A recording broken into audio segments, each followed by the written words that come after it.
When Karen showed up at my door with a $5,000 fine for illegal hunting, I didn't get angry, I smiled. Because that piece of paper?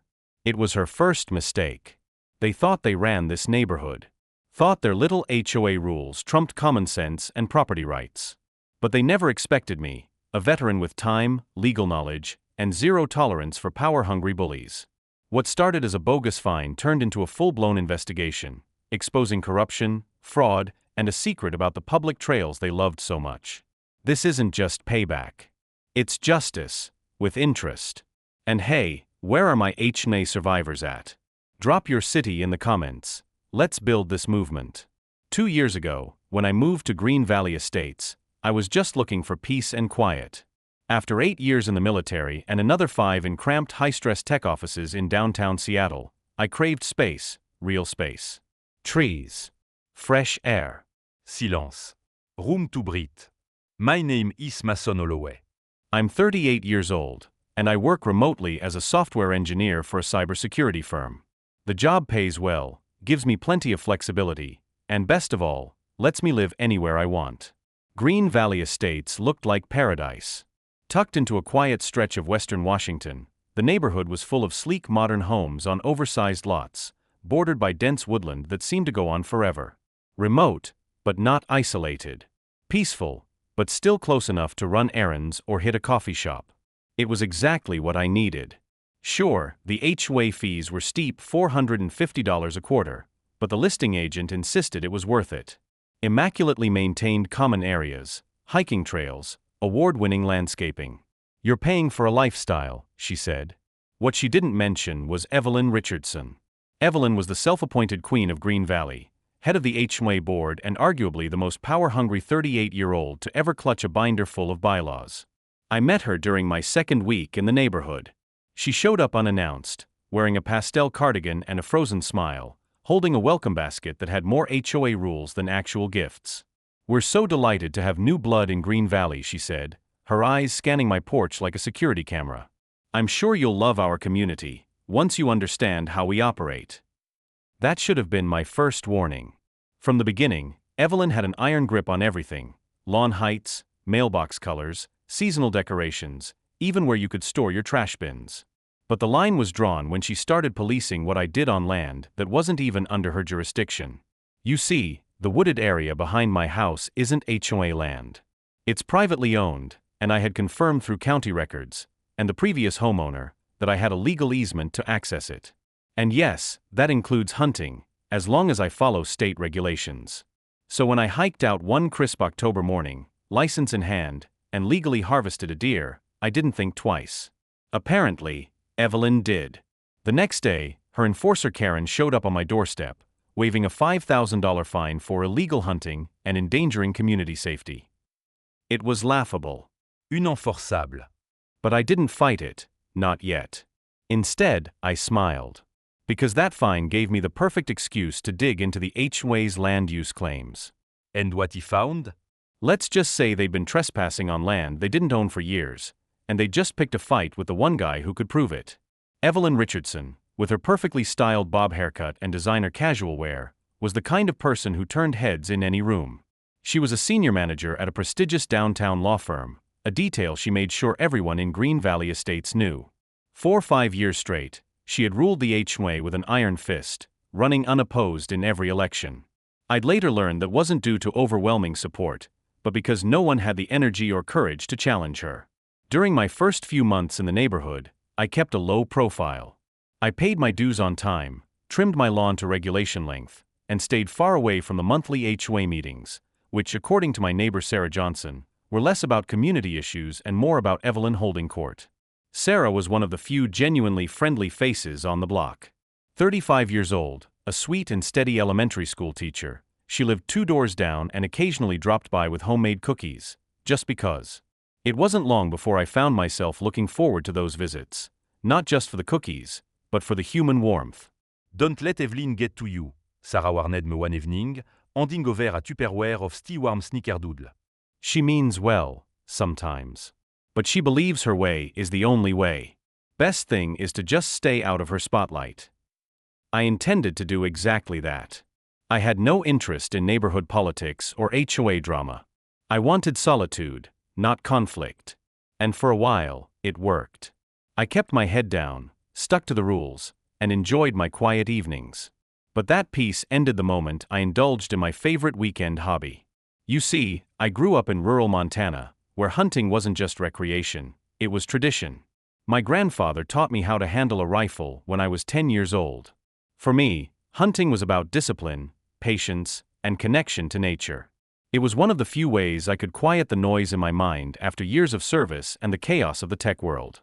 One weekend in early October, I stumbled upon a massive tract of wooded land that ran adjacent to the Green Valley Estate's property line. About 80 acres of pristine forest, untouched, wild, and absolutely perfect for the upcoming deer season. A small stream trickled through the center, and the clearings looked ideal for setting up a blind. Curious about the land's status, I visited the county records office the following week. The property was privately owned by an elderly man named Frank Williams. He had moved to Florida over a decade ago, but the land remained in his name, taxes paid, and undisturbed. I managed to track down an old email address and sent him a polite message, explaining who I was, where I lived, and that I was interested in hunting on his land. I assured him I'd respect the property and leave no trace. To my surprise, he replied the next day. "Son, I've owned that land for over 50 years," he wrote. "My family used to farm the clearings, but I haven't been back there in almost a decade since my arthritis got bad. If you want to hunt, you've got my blessing. Just be respectful, and send me a picture if you bag a nice buck." I couldn't believe my luck. I marked the easement paths on a topo map and prepped my gear. With Frank's written permission, I was well within my legal rights to use the land. Everything seemed perfectly aligned. What I didn't know then was that for years, Evelyn and a handful of other HOA members had been using that same land for their morning hikes. They'd created unofficial trails that crossed into Frank's property and treated it like an extension of the community's greenbelt. They even placed discreet markers and maintained the paths without ever seeking permission, just assuming it was part of their domain. So when one of them spotted me through the trees in camo, rifle slung over my shoulder, you'd think I'd violated sacred ground. That, I later learned, was the beginning of what Evelyn called a community crisis. For me, it was just Saturday. But for her, it was war. Over the years, Evelyn and her inner circle had quietly transformed Frank Williams' private woodland into their own unofficial nature reserve. They'd carved out walking trails, installed little benches at scenic overlooks, and even hung bird feeders from trees, all without Frank's knowledge, let alone his permission. They had essentially claimed the land as their personal sanctuary, assuming no one would notice or care. That assumption was about to backfire spectacularly. It was a crisp November morning when I set out before dawn, rifle slung across my back and thermos in hand. Frank had told me about a clearing where deer often passed through, and I planned to test my luck. I reached the spot just as the forest began to glow with early sunlight, positioned myself quietly, and waited. Around 9 a.m., my patience paid off. A healthy 8-point buck emerged from the tree-line, pausing just long enough for a clean shot. I took it. The deer dropped instantly, quick, humane, and by the book. I approached, preparing to field dress the animal, when I heard voices nearby. From one of the trails, Evelyn appeared, flanked by 5 women in coordinated athleisure gear. They were laughing, sipping water from stainless steel bottles, and discussing the latest neighborhood gossip, until they saw me. The moment Evelyn laid eyes on the deer, her entire demeanor changed. Her face twisted in horror, and she let out a dramatic gasp. "What in God's name are you doing?" she shrieked, fumbling for her phone. "This is a protected area. Who gave you permission to murder animals here?" Before I could respond, she began snapping photos of me and the deer like I was some kind of war criminal. "This is absolutely barbaric," she declared, turning to her stunned audience. "And completely against Green Valley's commitment to environmental stewardship." I tried to calmly explain that I had the landowner's permission, that this wasn't HOA property, and that everything I was doing was entirely legal. But Evelyn wasn't interested in facts. "We manage these nature trails," she said, voice sharp with indignation. "And hunting is strictly prohibited." It was nonsense, of course. The HOA had no legal claim to this land. But what happened next revealed just how far they were willing to go to assert control, not just over property, but over people. 3 days after our encounter, I returned home to find an official-looking envelope taped to my front door. Inside was a formal violation notice from the Green Valley Estates Association. It accused me of cruel hunting activities, causing a community disturbance, and levied a $5,000 fine, payable within 30 days. At first, I thought it was a prank. Then came the anger. I wasn't some teenager caught sneaking fireworks into the park. I had done nothing wrong, nothing illegal. The land belonged to Frank Williams, who had given me written permission to hunt there. And the HOA? They had zero jurisdiction beyond the neighborhood boundary. Their rules didn't extend into privately owned woodland, no matter how many bird feeders they strung up. This wasn't about a deer. It wasn't even about the land. It was about control. And that envelope was the moment I realized Evelyn and her HOA weren't just trying to regulate lawn height or mailbox colors. They wanted to dictate how I lived my life, even beyond their borders. That's when I decided I wasn't just going to fight back. I was going to win. I called Sarah immediately after finding the fine taped to my door. When I told her about the $5,000 penalty, she sighed heavily on the other end of the line. "That sounds exactly like Evelyn," she said. "She's been talking about this at school, where I teach, making it sound like you're some kind of serial killer.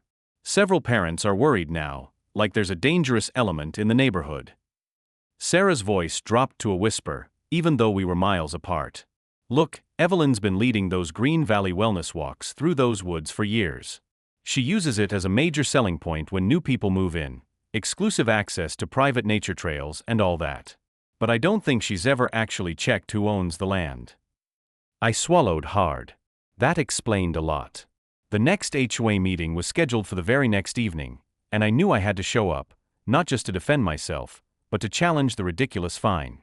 When I arrived at the community center, the meeting room was packed far beyond the usual turnout. Evelyn sat confidently at the head of the table, flanked by Marcus Bennett, the vice president. Marcus was a 42-year-old government employee and Evelyn's unquestioning yes-man. On her right sat Richard Cooper, the HOA treasurer, a 55-year-old man who looked increasingly uncomfortable as the night went on. I spotted a handful of other familiar faces, including Jessica Parker, a 40-year-old known across the neighborhood for her obsessive reporting of even the tiniest HOA violations. She was already eyeing me with barely concealed glee. "Mr. Holloway has decided to join us," Evelyn announced, her voice dripping with false sweetness as I took a seat near the back. "Perhaps you'd like to explain to the community why you think it's appropriate to engage in violent activities in our neighborhood nature preserve?" Her words were carefully crafted to humiliate me in front of my neighbors, framing this as a public spectacle rather than a discussion. I stood slowly, clutching a folder of documentation I'd prepared earlier.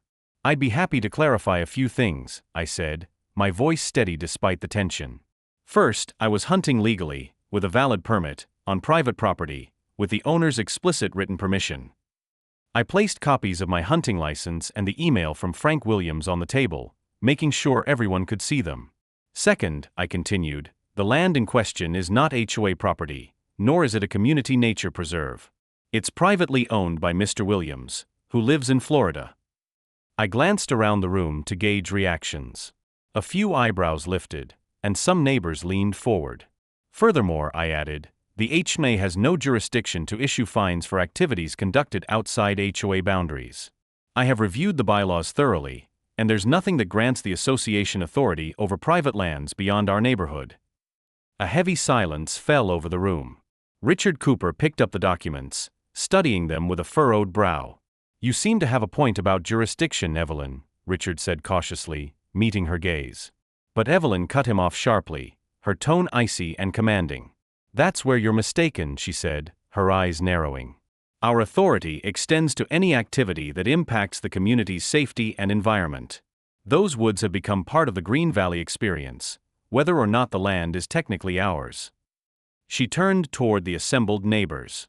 "We're responsible for protecting the integrity of this neighborhood, and that means managing every trail and every inch of green space that our residents use. Hunting in these areas puts people at risk and threatens the sanctuary we've all worked so hard to create." I felt the room shift. Some nodded, others whispered anxiously. But I wasn't finished. "Respectfully," I replied, "using a property without the owner's permission is trespassing, and the HOA itself has been using that land for wellness walks without any legal claim. My hunting was authorized by the property owner. If the HOA truly cares about rules, they should start with respecting property rights instead of bullying residents. The meeting dissolved into murmurs and side conversations. I realized then that this wasn't just about a fine. It was a battle over who controlled the narrative and the land. As the chair called for the next agenda item, I made a mental note: I wasn't going to let this go quietly. Evelyn and her HOA thought they could bully me, but I was ready to fight for what was rightfully mine, and for the truth. Mason, those trails have been part of our community resources for over a decade, Evelyn said, her voice firm as she addressed me and the room. We've maintained them, improved them, and our residents have enjoyed them as part of their Green Valley experience. Whether some absentee owner is technically on the deed is irrelevant after so many years of established use. Marcus Bennett nodded vigorously beside her, adding, "Plus, the presence of firearms so close to our homes represents a serious safety concern for all residents, especially children." The room buzzed with murmurs and agreement, several residents echoing concerns about safety and property values, clearly parroting the points Evelyn had drilled into them before the meeting.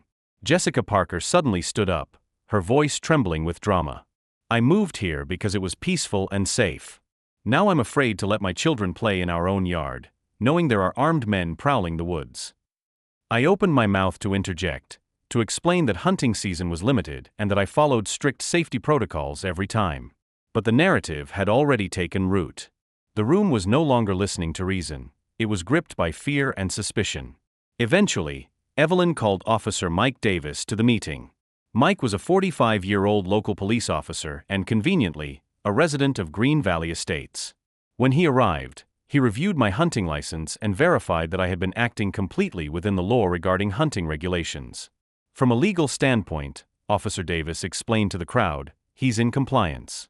And since he has permission from the landowner, there's no trespassing issue. This is a civil matter between the HOA and the property owner. The room quieted, and I thought the matter would finally end. But Evelyn was undeterred. "This isn't about legality, Mike," she insisted, her tone sharp. "It's about community standards and the safety of our residents. The HOA board has the authority to enforce those standards, and the fine stands." As the meeting wrapped up, Evelyn fixed me with a steely gaze. "You have 30 days to pay the fine, Mr. Holloway. If you refuse, we will place a lien on your property and pursue legal action." I met her gaze steadily. "I won't be paying a fine that has no legal basis," I replied firmly. "I suggest the board consult an actual real estate attorney before making any threats." The tension lingée à y mettre maille ou étowards d'or. On a nearby information table, I noticed a glossy brochure titled Green Valley Trails Map. Curious, I picked it up and flipped through the pages. Maille blood rancold. Frank Williams' entire property, the very land I had permission to hunt on, was clearly marked as part of the Green Valley Nature Trails, with no mention that it was privately owned. They'd been promoting it as community land all along, hiding the truth from the residents and, most importantly, from Frank himself.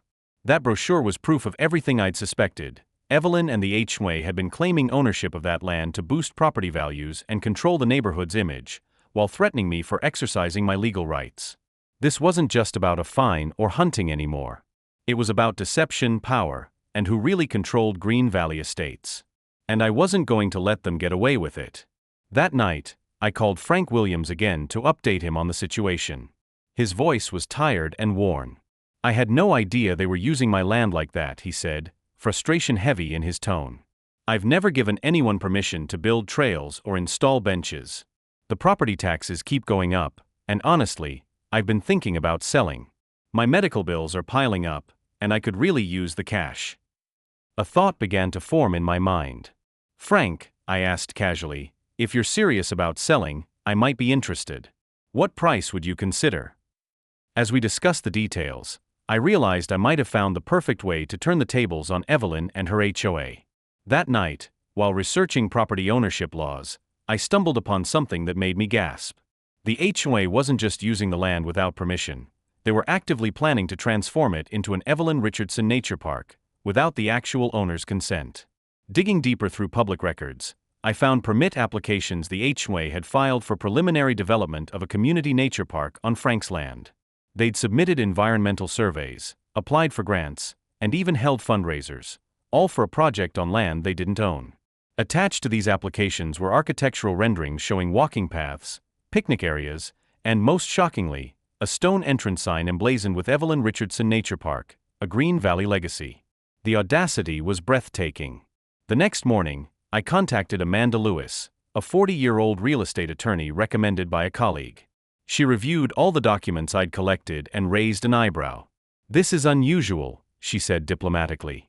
"The HOA has essentially attempted to claim adverse possession of the land. But they haven't met the requirements here in Washington state." She explained that for adverse possession to apply, the HOA would need to have used the land openly, notoriously, and without permission for at least 10 years. They'd also need to pay property taxes on it, which Frank had been handling all along.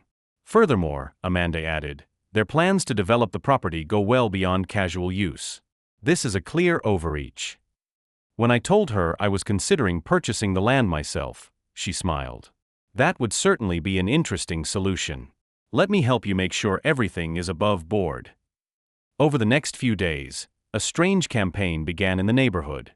My garbage cans would mysteriously remain at the curb after collection day, sometimes for days. Anonymous notes started appearing on my windshield, warning me to back off and stop stirring trouble. It was clear Evelyn and her supporters were trying to intimidate me. But I was no longer afraid. I was ready to fight back, with the law on my side, and Frank's land soon to be mine. Owning that property would change everything. It would expose the HOA's unauthorized actions and give me the leverage to protect not just my rights, but those of every homeowner in Green Valley Estates who valued honesty and respect for private property. This wasn't just about a piece of land anymore. It was about standing up to control, deception, and abuse of power. And I was just getting started. Anonymous notes warning me that animal killers aren't welcome in Green Valley started showing up on my windshield. Neighbors who had once been friendly suddenly became distant or avoided me altogether. Sarah, my neighbor and ally, told me she'd overheard Evelyn at a school event warning parents to keep their kids away from that dangerous man on Maple Street. The message was unmistakable: conform to the HOA's demands, or be shunned. While this social pressure campaign unfolded, I was quietly working behind the scenes with Frank Williams and Amanda Lewis to negotiate the purchase of the 80 acres. Frank initially asked for $800,000, but considering his eagerness to sell and the property's remote location, we eventually agreed on $750,000. It was a steep price, nearly all my savings and a portion of an inheritance from my grandparents, but I viewed it as an investment in real estate and peace of mind. Amanda fast-tracked the paperwork, and we scheduled the closing for the following week. During this period, the HOA's harassment only intensified. I received 3 more violation notices, one for improper garbage can storage, another for unauthorized vehicle parking, my own truck in my own driveway, left for over 24 hours while I was on a business trip, and a third reminding me of the hunting fine, now with late fees added. Following Amanda's advice, I filed every notice carefully but didn't respond or engage until the land purchase was finalized. Sarah kept me updated on Evelyn's moves around the neighborhood. "She's holding private meetings with select homeowners," Sarah reported one evening. "There's a big announcement coming about a new community project, and a fundraising event next month with a minimum $1,000 donation. It's very exclusive."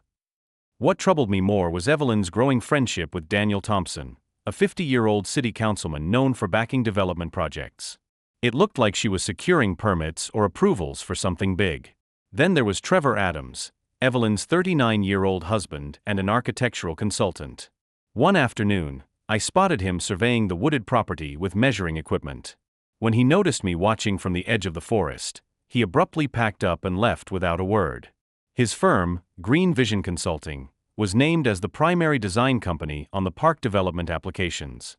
Everything pointed to a carefully orchestrated scheme. The HOA was preparing to appropriate Frank's land for their own agenda. They'd been using the trails, installing benches, and placing bird feeders, all without permission. Now, with plans to build a full-fledged Evelyn Richardson Nature Park, they aimed to legitimize their control over the property. Owning the land myself would give me leverage not just to protect my rights, but to challenge this unauthorized takeover. Despite the social isolation and thinly veiled threats, I felt more determined than ever. The fight was bigger than me. It was about standing up to those who think power gives them the right to rewrite property laws and control lives. The closing day approached, and with it, the possibility of finally turning the tide in Green Valley Estates. By the end of the week, Evelyn and Marcus showed up at my door again, this time bearing a formal notice of intent to sue if I didn't pay the accumulated fines, now totaling $5,700, including late fees. "This is your final warning, Mason," Evelyn said, her voice coated with a fake concern that barely hid the satisfaction beneath. "We don't want to take legal action, but the community's standards must be upheld." Marcus stood behind her with his arms crossed, attempting to look intimidating, though mostly just looking uncomfortable. "The board has unanimously approved pursuing legal remedies if you continue to refuse cooperation," he added in a tone that was supposed to be menacing but felt hollow. I nodded politely, keeping my calm. I understand. "You'll have my response within 48 hours." Evelyn seemed taken aback by my sudden agreeableness, but quickly recovered.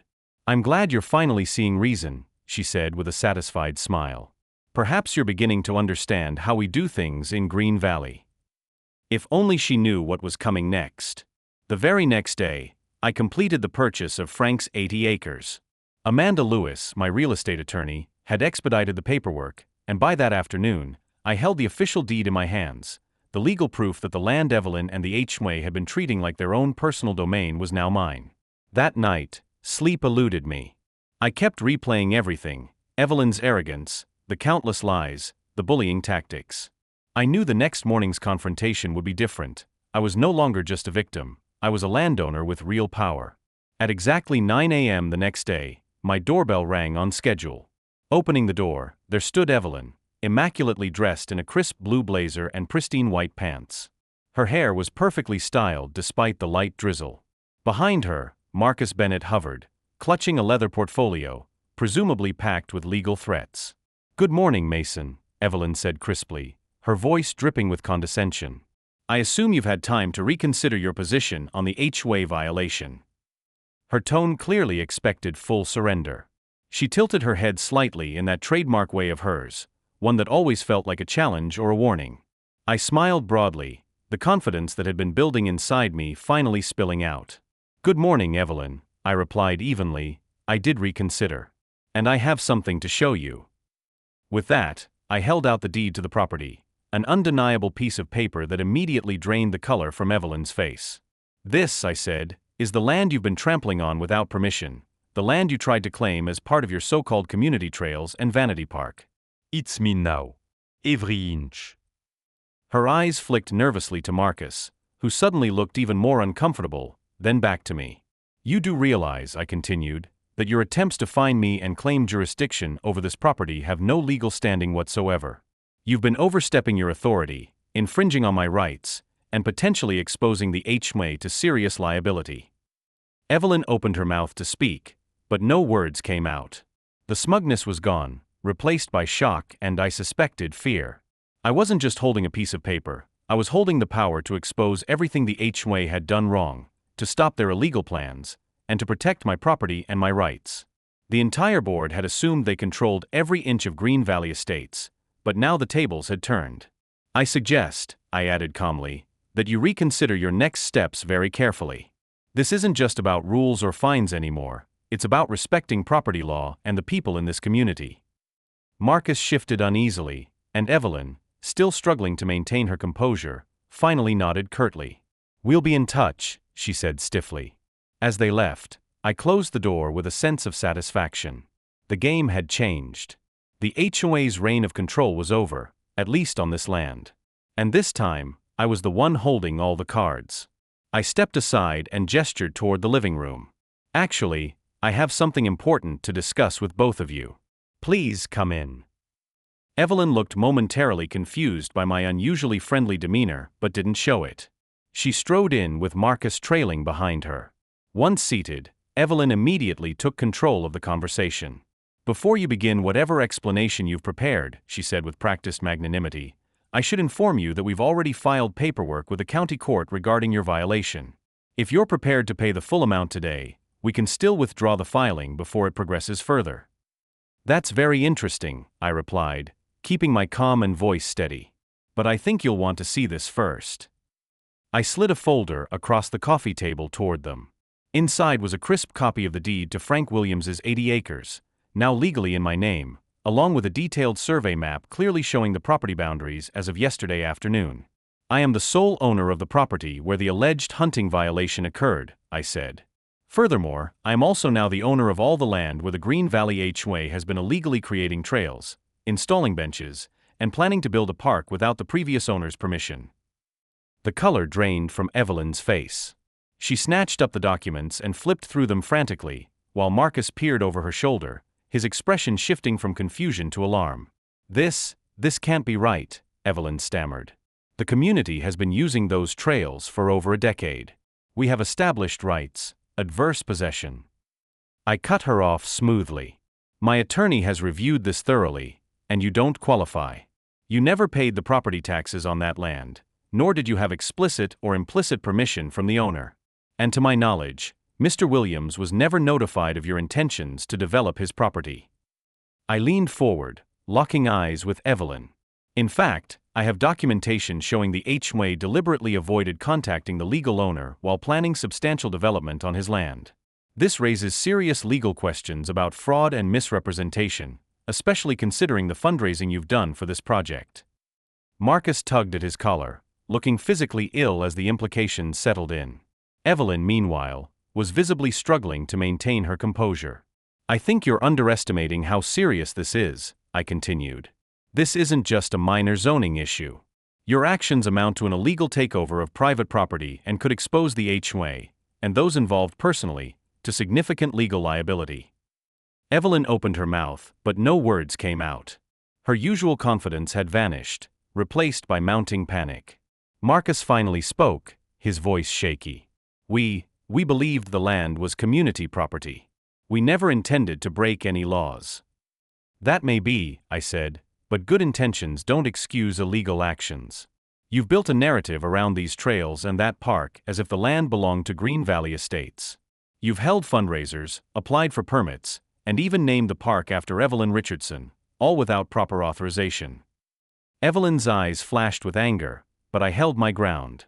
You can no longer act like you own this land. I suggest you halt all development plans immediately and start communicating with me directly. The room fell into un uneasy silence. I could tell Evelyn was recalculating her options. Finally, she forced out, "This doesn't mean we won't pursue the fines. You still violated community standards." I shook my head. Those so-called community standards have no legal standing on my private property. If you want to take legal action, it will be in court, and I'm prepared for that. Marcus looked like he wished he could disappear. Evelyn's mask of control was slipping, and for the first time, I saw cracks in the foundation of her HOA empire. "I'm giving you the opportunity to do the right thing," I said firmly. "Respect property laws, stop this unauthorized development, and let's find a way to coexist in this community without threats and fines." They sat silently, the weight of the moment sinking in. Finally, Evelyn exhaled sharply and stood up. "We'll be in touch." As they left, I closed the door with a sense of triumph. The balance of power had shifted. No longer just a victim of HOA bullying, I was now the legal owner and ready to defend my rights, whatever it took. Marcus started to protest. We should really consult with legal counsel before, but Evelyn cut him off with a sharp glare. Her voice, though firm, lacked the confidence it once had. "This change nothing." The community has established usage rights through years of maintenance and improvement of the trails. The courts will recognize that. I met her gaze steadily. "Feel free to pursue that argument in court," I replied evenly. "In the meantime, as the legal owner, I am formally notifying you that all HOA activities on my property must cease immediately. Any trails, benches, bird feeders, or other installations on the land without my permission must be removed within 7 days." I slid another document toward them. "Further, this is a cease and desist letter from my attorney regarding the fraudulent park development plans. All fundraising and permit applications related to that project must be withdrawn immediately." Evelyn stood abruptly, her composure beginning to crack. "You have no idea who you're dealing with," she hissed, her voice low but fierce. "I've built this community from nothing. Everyone respect my vision. One outsider with a deed won't change that. The HOA board stands behind me completely." I remained seated, maintaining eye contact. That may be true, but the law stands behind me. Unlike HOA rules, actual property law is enforceable by authorities beyond your control. They left quickly, Evelyn storming out with fury, Marcus scurrying after her, clearly uncomfortable. I watched through the window as they hurried across the street to Jessica Parker's house, no doubt starting damage control. Within hours, my phone buzzed with frantic text messages from Sarah. Emergency HOA meeting called for 7 p.m. tonight, one read. Everyone's talking about you buying the hiking land. Evelyn is furious. By the afternoon, I had ordered no parking, no trespassing, and private property signs to be installed around the perimeter of my newly acquired land. I also hired a contractor to begin placing them the next day. The very next evening, as I prepared to attend the emergency HOA meeting, the doorbell rang again. This time it was Emily Chun, a 39-year-old reporter from the local newspaper. Monsieur Holloway, I'm Emily Chen from the Valley Chronicle. We've received some interesting tips about a dispute between you and the Green Valley HOA. Would you care to comment? Her directness was refreshing, no pretense, no evasiveness. I welcomed her inside and began recounting the story, how the HOA had been illegally using and developing land that wasn't theirs, their attempts to fine me for hunting on private property, and how I had purchased the land to put an end to their unauthorized actions. Emily listened intently, jotting notes and asking pointed questions that cut straight to the heart of the issue. Her presence gave me a renewed sense of confidence. This wasn't just a personal battle anymore, it was a public matter exposing corruption, misuse of authority, and a community leader's overreach. As Emily left, promising to follow up, I felt the tide turning. The HOA's power was no longer absolute, and with the law, and now the media on my side, I was ready to take this fight wherever it needed to go. That night, I prepared for the upcoming meeting with a new resolve. The future of Green Valley's trails, and my peace of mind, depended on it. After months of navigating passive-aggressive neighborhood politics, I finally invited Emily Chun into my home to explain the situation. I was careful to avoid any comments that could be considered defamatory, sticking to the facts as I understood them. Emily took detailed notes, her eyes widening at some of the revelations. "So you purchased the land legally," she said, "and the HOA has been using it without permission all this time? And they were planning to build a park named after their president without consulting the owner?" She shook her head in disbelief. This will make quite a story. Just before I left for the emergency HOA meeting, an elderly man approached my house cautiously. He introduced himself as Robert Jackson, a 65-year-old retired accountant who had lived in Green Valley for more than 20 years. "I need to speak with you privately," he said, glancing nervously over his shoulder. "About Evelyn and that land you bought." Inside, Robert revealed that he had served on the HOA board years ago, back when they first discovered the land was privately owned. "Evelyn directed us to forget about finding the owner," he confessed quietly. "She said it would complicate things and that adverse possession would take care of it eventually." Robert paused, clearly still unsettled by the memory. "I resigned from the board over it. I told her it wasn't ethical, but she's been running things her way ever since." He also hinted at financial irregularities related to the HOA's handling of funds for the proposed park. They've been collecting special assessments for 3 years for the Trail Improvement Fund, substantial amounts, but the financial reports don't fully account for all the money. When I asked questions at a meeting last year, I was told the detailed accounting was confidential due to ongoing negotiations. This new information was a bombshell. What Robert described went beyond mere HOA overreach. It suggested potential financial misconduct. As I thanked him for coming forward, he gripped my arm anxiously. "Be careful," he warned. "Evelyn doesn't lose gracefully. She and her husband have a lot of connections in this town." Robert's revelations didn't just strengthen my legal position, they handed me a powerful weapon that could potentially end Evelyn's reign over Green Valley Estates for good. That evening, the emergency HOA meeting was exactly the circus I expected. The community center was packed with residents, many of whom I'd barely exchanged words with during my 2 years in the neighborhood.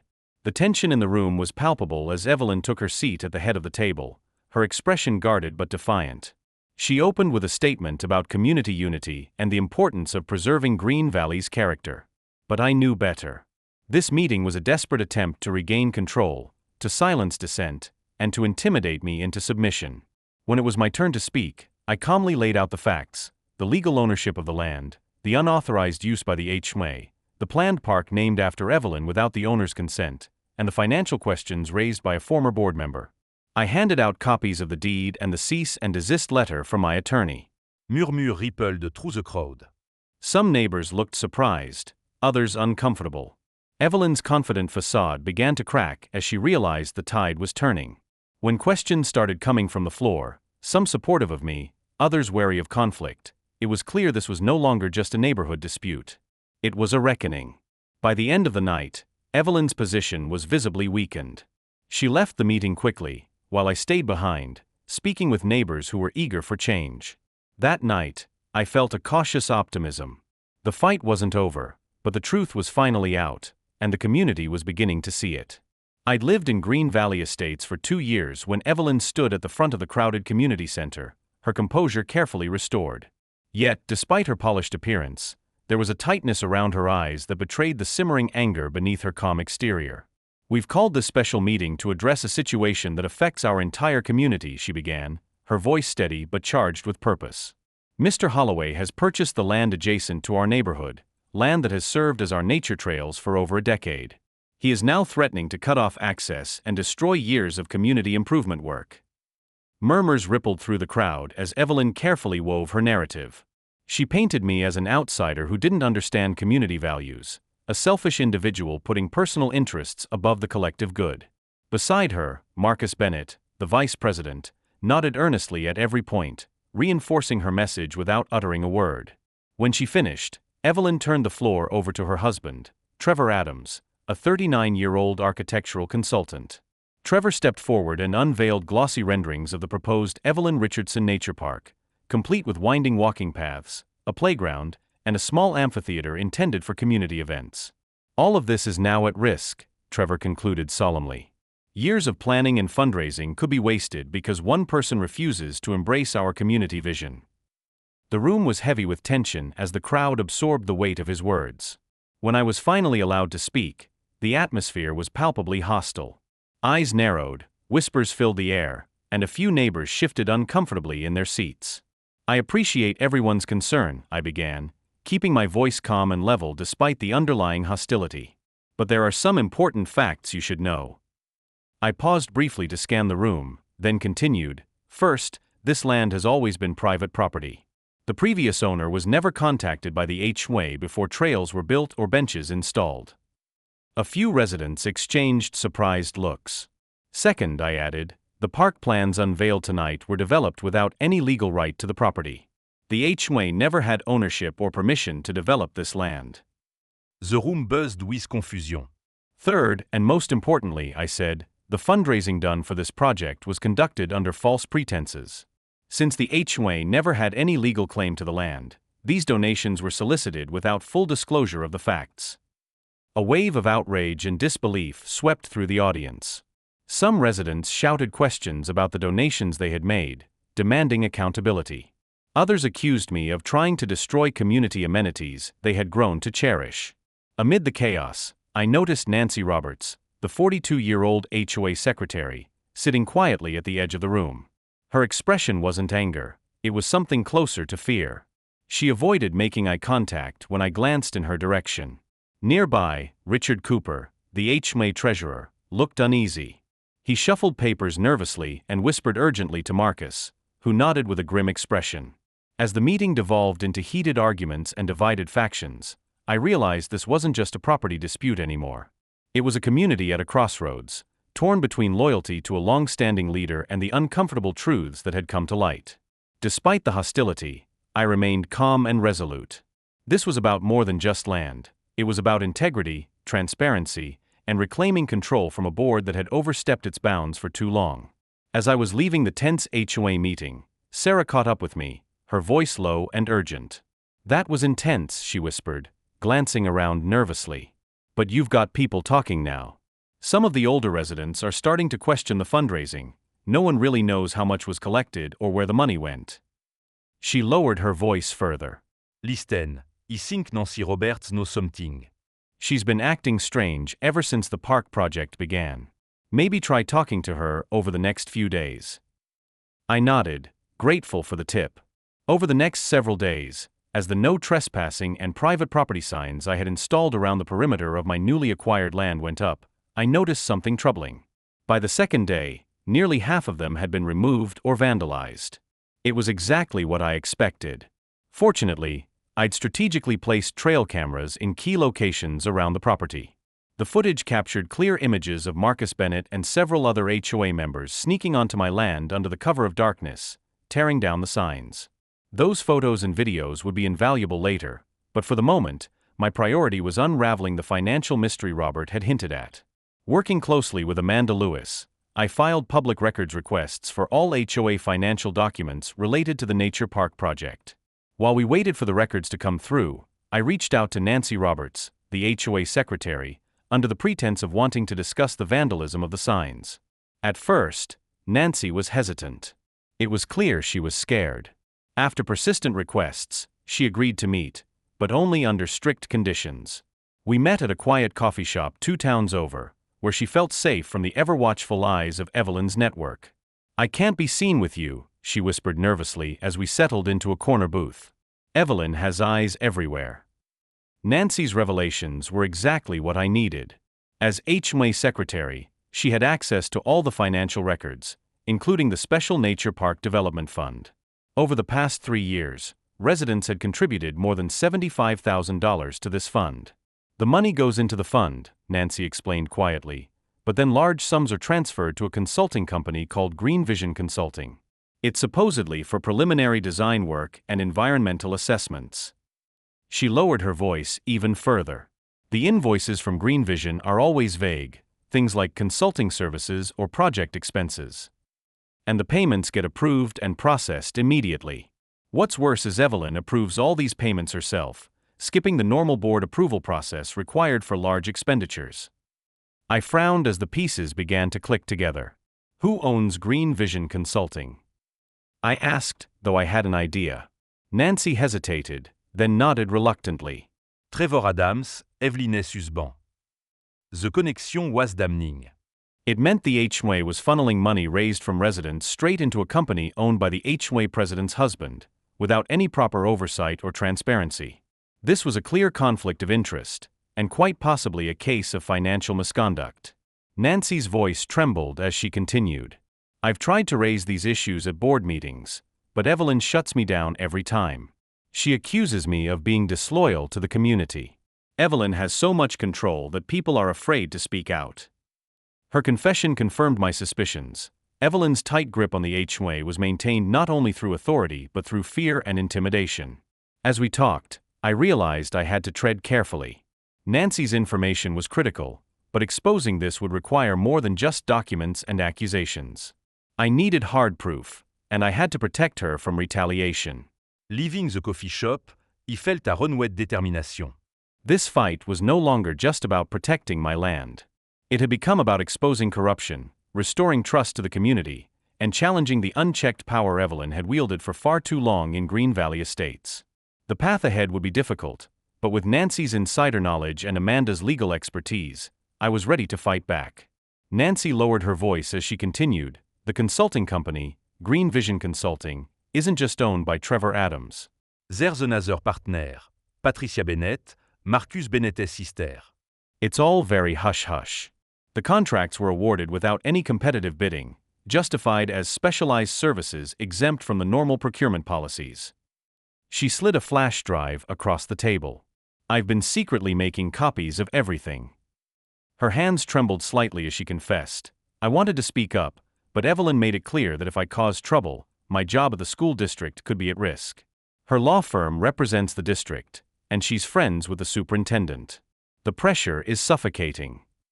Armed with Nancy's evidence, I contacted Detective Alex Morgan, a seasoned investigator in the county sheriff's office who specialized in financial crimes. After reviewing the documents, he agreed there were enough grounds for a preliminary investigation into potential embezzlement and misappropriation of funds. "This isn't just an HOA dispute anymore," Morgan explained. "If they've been soliciting donations for a project on land they knew they didn't own, and then diverting those funds to a company owned by the board president's family, that crosses several legal lines." While the investigation moved forward quietly behind the scenes, Evelyn stepped up her campaign against me with alarming intensity. One morning, I woke to find a small group of protesters outside my house, holding signs that read, "Save our trails and community over selfishness." Their chants echoed down the street, trying to paint me as the villain.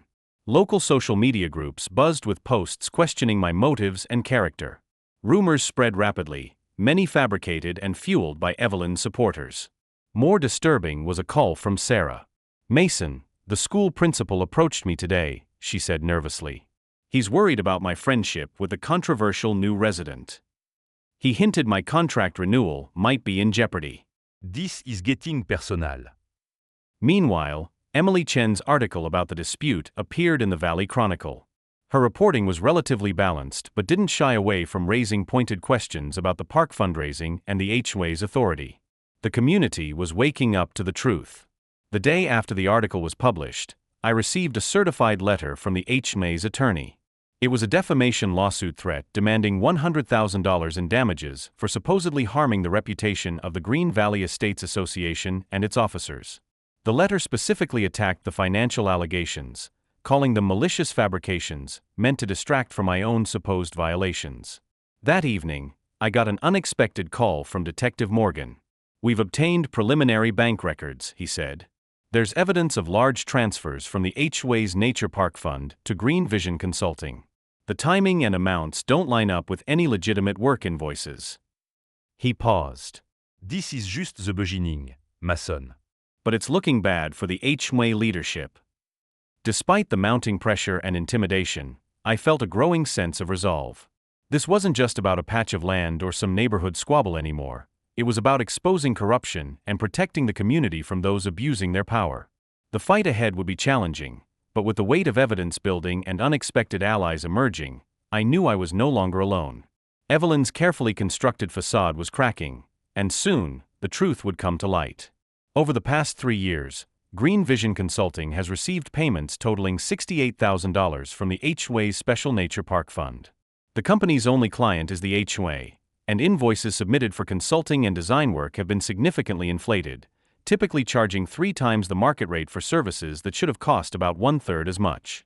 Detective Alex Morgan confirmed that the investigation is moving forward, but he wanted me to be aware of the financial discrepancies before the next HOA meeting. When the meeting arrived, Evelyn appeared visibly tense, though she doubled down on her carefully crafted narrative. Standing before the assembled residents, she declared, "We will not be intimidated by baseless accusations. Mr. Holloway is attempting to deflect attention from his own violations by smearing the reputation of those who have selflessly served this community. Rest assured, the board will defend itself vigorously against these attacks." As she spoke, I noticed several residents exchanging skeptical glances. Her carefully maintained facade was starting to crack. Evelyn must have sensed it too, because she abruptly shifted tactics, fixing me with a cold, venomous stare from across the room. You've made a serious mistake, Mason. "When this is over, I promise you won't just lose this battle, you'll regret ever moving to Green Valley. I will personally make sure of it." Her threat, made publicly and in front of dozens of witnesses, was the final piece I needed. As I left the meeting, I felt a surge of determination. It was time to stop playing defense and prepare my counterattack. What Evelyn didn't know was that in less than 24 hours, it wouldn't be me facing devastating consequences, it would be her. The very next morning, I called Emily Chen, the reporter from the Valley Chronicle, and invited her to my home for an exclusive interview. When she arrived, I presented her with all the evidence I'd gathered, detailed financial records showing the payments to Green Vision Consulting, incorporation documents proving the company was owned by Trevor Adams, Evelyn's husband, and Patricia Bennett, Marcus Bennett's sister. I also shared fundraising materials that blatantly misrepresented the HOA's legal right to develop the land, alongside statements from both Frank Williams and Robert Jackson. These confirmed that the HOA had deliberately avoided contacting the rightful landowner and had misled the community for years. Additionally, I played an audio recording of Evelyn's threat from the previous night's meeting, accompanied by written witness statements from residents who had overheard her chilling promise to ruin me. Emily's eyes widened as she reviewed the stack of documents and listened to the recording. "This is extensive," she said, her voice low with urgency. "And you're saying Detective Morgan is already investigating?" I nodded. "He's been very professional, treating this as a potential financial crimes case rather than just a neighborhood dispute." Emily's expression grew more determined. This is the kind of story that shakes up a community. The allegations of financial mismanagement, abuse of power, and intimidation are serious. The public deserves to know the truth. With Emily's reporting gearing up to expose the corruption, Evelyn's carefully constructed grip on Green Valley Estates was unraveling. The power she wielded through fear and manipulation was about to face the light of transparency and accountability. I felt a cautious hope rising. This was no longer just about protecting my property or myself. It was about standing up for the community, for justice, and for a future where no one could abuse their position unchecked. The battle lines had been drawn, and this time, I wasn't backing down. I heard that Detective Morgan was interviewing other board members today. Emily's article was set to appear in the next day's paper, but she promised to publish an online preview that very evening. Perfect timing for the special HOA meeting. Evelyn had called to discuss legal strategies against what she called defamatory statements. While Emily worked on her story, I moved forward with the next phase of my plan. With Amanda's help, I drafted a formal letter addressed to every Green Valley resident. The letter detailed the financial irregularities I'd uncovered, clearly explaining how residents' donations had been misused. I included copies of the trail camera photos showing HOA board members vandalizing the property signs I had installed on my land. Alongside that, I attached a thorough accounting, the total amount collected for the Nature Park Fund versus the suspicious payments made to Green Vision Consulting. The letter ended with a proposal. I would establish a legitimate, properly maintained, and insured community trail on a portion of my land, but only if the current HOA leadership resigned and implemented transparent financial controls. It was a clear offer for renewal and accountability. By late afternoon, the news spread fast. Multiple residents reported seeing Detective Morgan at the homes of Richard Cooper and Nancy Roberts, presumably collecting official statements. Meanwhile, calls from Evelyn flooded the community. She urged residents to attend the evening meeting and show solidarity against what she described as baseless attacks undermining the community's unity. But Evelyn's support was crumbling faster than she could control. John Peterson, a 70-year-old retired banker who had donated $5,000 to the Nature Park Fund, was making calls of his own. Outraged by the mismanagement, he rallied other residents to demand answers. Cynthia Miller, once one of Evelyn's staunchest allies on the HOA board, publicly announced she was requesting a full audit of all association funds. The tide was turning. That evening, the special meeting was unlike any Green Valley had ever seen. The community center was packed beyond capacity. Residents overflowed into the parking lot, their murmurs thick with anticipation and frustration. Evelyn arrived flanked by Trevor Adams and Marcus Bennett, each looking tense but resolute. She tried to call the meeting to order, but the crowd wasn't having it. Voices erupted with questions and accusations before she could get a word in. "Is it true you've been funneling HOA money to your husband's company?" Someone shouted from the back. "Why didn't you tell us the land wasn't ours to develop?" another demanded. The room exploded with a chorus of voices, fueled by years of pent-up distrust and betrayal. Evelyn struggled to maintain control, but the questions kept coming, each one harder to deflect. Residents recounted their confusion and frustration over the fundraising efforts, how they had been led to believe their donations were going toward a community park, only to discover the land wasn't even owned by the HOA. Others expressed outrage over the blatant conflicts of interest, with funds funneled into a company owned by the board president's family without any oversight or transparency. Cynthia Miller stood up and addressed the crowd. "We deserve a full independent audit. Our community's trust has been violated. This isn't just about money, it's about accountability." As murmurs of agreement rippled through the room, Evelyn's composure finally cracked. She defended her actions fiercely, insisting that everything had been done with the community's best interest in mind. But her words rang hollow against the mounting evidence and the palpable anger in the room. I watched quietly from the back, feeling the momentum shifting. For the first time, the community was beginning to see through the carefully constructed facade Evelyn had maintained for years. This meeting was more than a confrontation. It was the beginning of a reckoning for Green Valley Estates. The questions weren't going away, and neither was the demand for real change. "Why didn't you disclose the conflict of interest?" Richard Cooper's voice cut through the room, breaking ranks and taking many residents by surprise. Evelyn Richardson's composure wavered as she struggled to regain control, her voice rising above the growing unrest. "These are all malicious fabrications. Mason Holloway is trying to manipulate this community for his own purposes. Yes, Green Vision Consulting has provided services to the HOA, all properly documented and approved by the board. Trevor Adams happens to be a principal in the company, but that doesn't change the quality of work they've provided. Her defensive words only sparked more questions and objections. Voices raised in protest, demanding transparency and answers about the financial dealings. The atmosphere was thick with tension when the doors suddenly opened, and District Attorney William Hayes entered, accompanied by Detective Morgan. They quietly took their place at the back of the packed room, their presence immediately noticed by Evelyn. The once calm and controlled president now showed cracks in her facade. "This is ridiculous," Evelyn shouted, pounding her hand on the podium for emphasis. "Everything I have done has been for the benefit of this community. If I've bent a few procedural rules, it was only to make sure our beautiful park would become a reality. Would you rather have some gun-toting outsider decide how you access nature?" Her outburst momentarily silenced the crowd, but then Nancy Roberts rose from her seat in the corner, her voice shaky but resolute. "That's not true, Evelyn. You know it's not. You deliberately concealed critical information about the land's ownership. You pressured the board to approve payments to Trevor's company without proper review. And when I questioned those invoices, you threatened my job." Nancy swore to cut through the room like a knife. "This wasn't about the community," she continued firmly. "It was about building a monument to yourself with other people's money." The room erupted again, residents shouting demands for Evelyn's resignation. The carefully maintained illusion of control she had crafted was crumbling before their eyes.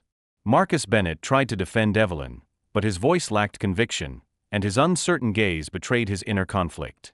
Trevor Adams remained silent, his pale face reflecting the shock of seeing his wife's carefully built empire begin to collapse. At that moment, District Attorney Hayes stepped forward and approached the podium. His voice was calm but carried undeniable authority. "Given the ongoing investigation, I recommend the association consider appointing temporary leadership until these matters are fully resolved." The crowd murmured in approval. But Evelyn was undeterred. Locking eyes with the audience, she declared defiantly, "I will not be stepping down. These accusations are defamatory. Anyone who repeats them will face legal action." Her threat was met with a mixture of boos and cautious applause. Yet it was clear her influence was no longer absolute.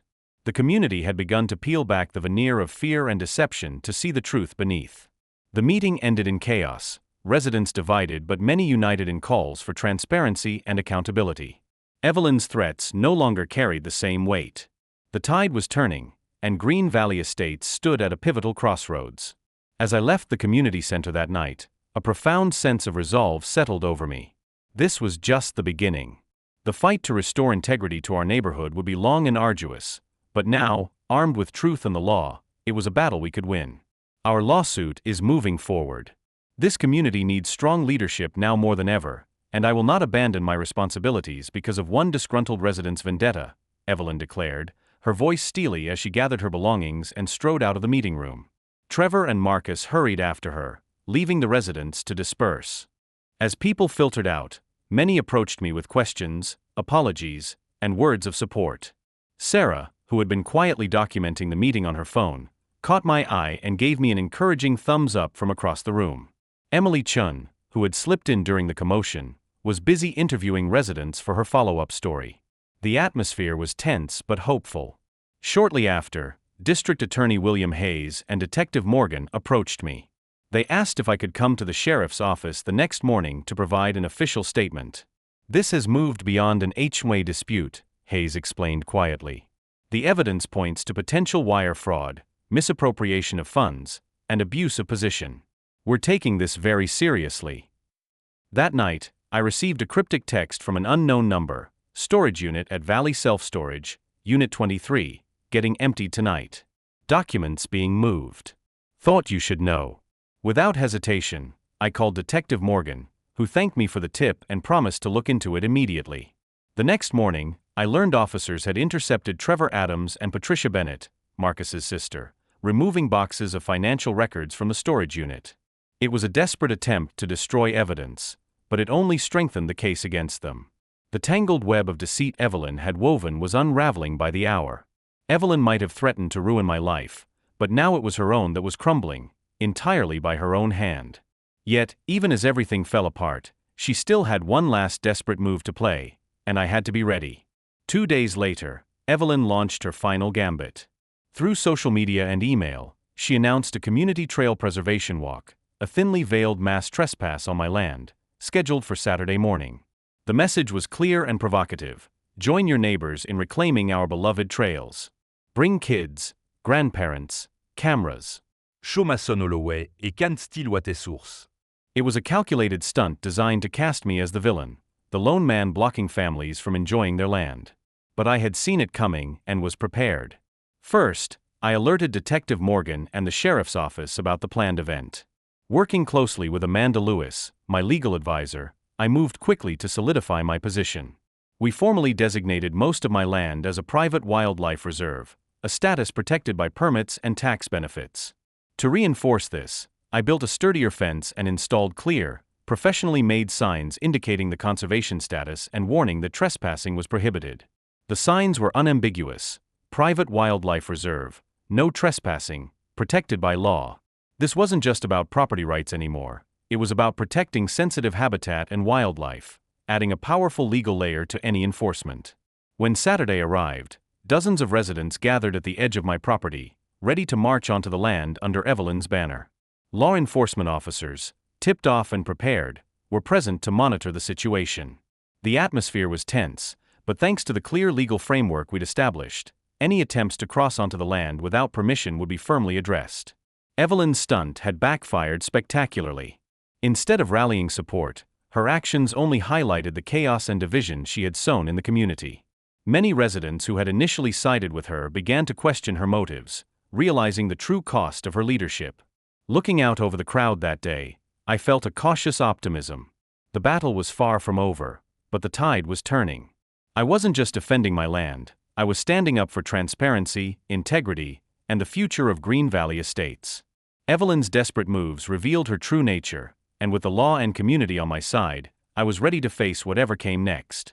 To strengthen my legal position, I also installed a secure entry gate with an information kiosk clearly detailing the property's designation as a protected wildlife reserve. Saturday morning, Amanda and I stood at the gate, ready with a camera to document whatever unfolded. Just as expected, Evelyn arrived leading about 30 people, all waving signs proclaiming trails for all. She was decked out in brand new hiking gear and carried a walking stick she clearly had never used before. Hesitating briefly at the fence, she quickly launched into a dramatic performance for the cameras. "This is outrageous," she declared loudly. "We've used these trails for decades. These fences are illegal, and we're here to take back our rights." She strode toward the gate, hands outstretched as if to push it open. But before she could touch it, 3 patrol cars pulled up. Deputies quickly stepped out, led by Detective Morgan. "Mornin', Morgan," he greeted the group. "This land is private. The owner has reported past trespassing and vandalism. Anyone crossing this line risks arrest." His eyes locked onto Evelyn. "Mrs. Richardson, organizing this mass trespass may be used as further evidence in your case." Evelyn's face flushed red with fury. "This is absurd. Tell them, Marcus," she snapped. Marcus, however, took a step back, clearly unwilling to confront the law enforcement officers. One by one, others began dispersing toward their cars, cooled by the real threat of arrest. You roll J20 up. Evelyn cried, her voice cracking. After everything I've done. That line, "everything I've done," sounded hollow now, stripped of meaning by the truth that had come to light. Her crowd dwindled to a handful of diehards, who also relented after firm but polite warnings from deputies. As Evelyn stormed to her car, she shot me a venomous glare. "This isn't over," she hissed. But her threat rang empty. Evelyn's power had evaporated. The following week brought a cascade of revelations. Nancy Roberts and Richard Cooper came forward with more evidence, and the files recovered from the storage unit only deepened the case. The district attorney charged Evelyn, Trevor Adams, and Patricia Bennett with fraud, embezzlement, and misuse of HOA funds. Over $68,000 had been siphoned off to finance lavish vacations and costly home renovations. In a swift emergency vote, the HOA board was disbanded. Sarah Johnson was elected interim president, and her first act was to order a full audit and implement stringent new rules for financial transparency. The remaining board members publicly apologized to me and the community for allowing Evelyn's unchecked misconduct to fester. Even Richard Cooper resigned, admitting he had blindly signed off on payments without verifying Evelyn's directives. Meanwhile, I kept my promise to the community. On a portion of my land, I built a legitimate, well-maintained public trail open to all. The path was properly insured and managed, reflecting the transparency and respect for neighbors that Evelyn's leadership had sorely lacked. Green Valley Estates had weathered a storm, and though the scars remained, a new chapter was beginning, one built on accountability, integrity, and shared respect for both nature and community. I developed a proper trail on my land, complete with all necessary permits and thoughtful planning. I named it the Frank Williams Memorial Trail, honoring the original owner. A plaque at the entrance told his story and reminded visitors to respect both the natural environment and private ownership. Evelyn and her associates accepted plea deals to avoid a trial. Each received probation and suspended sentences and was ordered to repay over $100,000. They were also banned from managing nonprofits or homeowners associations for a full decade. About a month later, they sold their house and quietly left Green Valley Estates, their reputations in ruins. The last HOA meeting I attended felt completely different. Under Sarah Johnson's leadership, the focus shifted from power plays to genuine community service.